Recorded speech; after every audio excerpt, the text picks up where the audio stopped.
An apartment building in Justice, Illinois is surrounded by cemeteries. But a lot of the people who live there don't seem to be bothered by the weird location.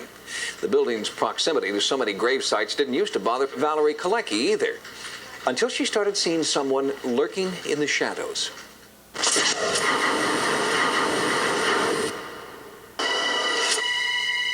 The first time I saw it, I didn't know what to do. I just froze in bed. From the graveyard across the street, you can see Valerie Kalecki's apartment building. Right away, there is a sense that something is wrong here. The building seems out of place, and may be part of the reason for the haunting events happening inside. Where my bed is positioned in my bedroom, the head of my bed will face the hallway in the kitchen. So I could be laying there reading or watching TV, and I will glance out the bedroom door and I will see.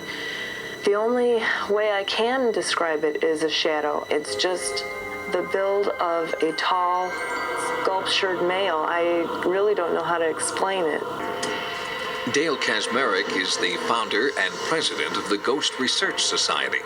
Using electronic detectors, Dale and his associates hope to find deviations in the normal electromagnetic fields, which could indicate a paranormal presence. Sightings brought in psychic and paranormal investigator Peter Anthony to follow up on Kaczmarek's findings.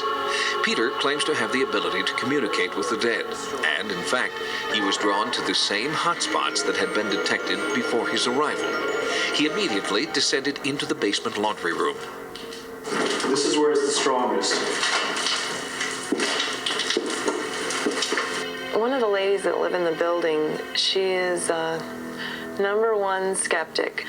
Well, she opened the door to go into the laundry room, and immediately she saw what she described was a layout of a man laying on the folding table in the laundry room. Among Peter's first psychic impressions were shadowy images of a man, just as Valerie and her neighbor had described. What happens with me is I get videos, and it's almost like a fast forward on the VCR to try to understand the storyline on a VCR that's being pushed on fast forward. You have moments to sort of quickly gather what's going on, and that's how I get my visions. During his psychic investigation, Peter was also drawn to some innocuous-looking shrubbery directly opposite Valerie's bedroom window.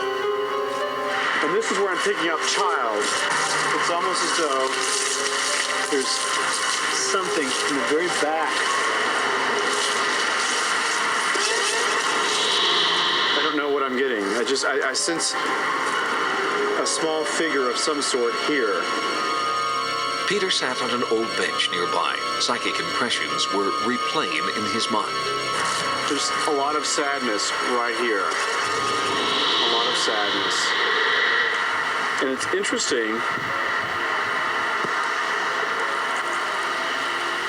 It's as though I see an older man crying here. As day turned to night, Peter kept circling the same area. What I'm sensing, perhaps, this used to be an extension of the cemetery. I notice there's a cemetery across the way.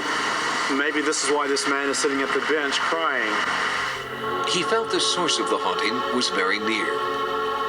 Once again, he was drawn to the shrubbery near Valerie's bedroom window. And this time, he made a startling discovery. This is it. This is where your spirits are coming from. This is the male spirit that keeps coming through. Peter continued to dig and discovered 3 gravestones hidden under leaves and dirt, long-neglected gravestones that Peter believes hold the key to the haunting activity surrounding the apartment building. As I walked towards the bush and got that there was something underneath the bush, got that it was a cemetery, it made sense. This man was crying over loss. His family apparently is buried here in the basement, or loved ones. And so his spirit form comes here and has not been able to leave that moment in his life. But Peter's revelations only deepen the mystery.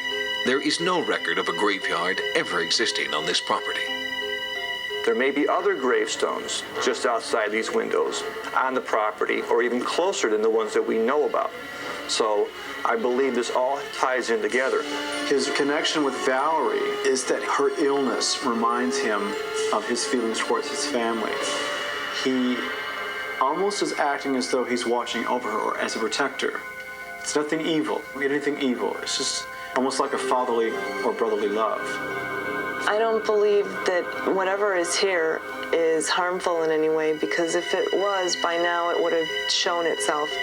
I'm very comfortable and I don't feel like I need to leave. Peter Anthony believes that the mystery of the graves under the apartment building must be solved before the spirits there will be free to move on and out of Valerie's life. But so far, the names on the headstones cannot be found in any cemetery records or on any county death certificate.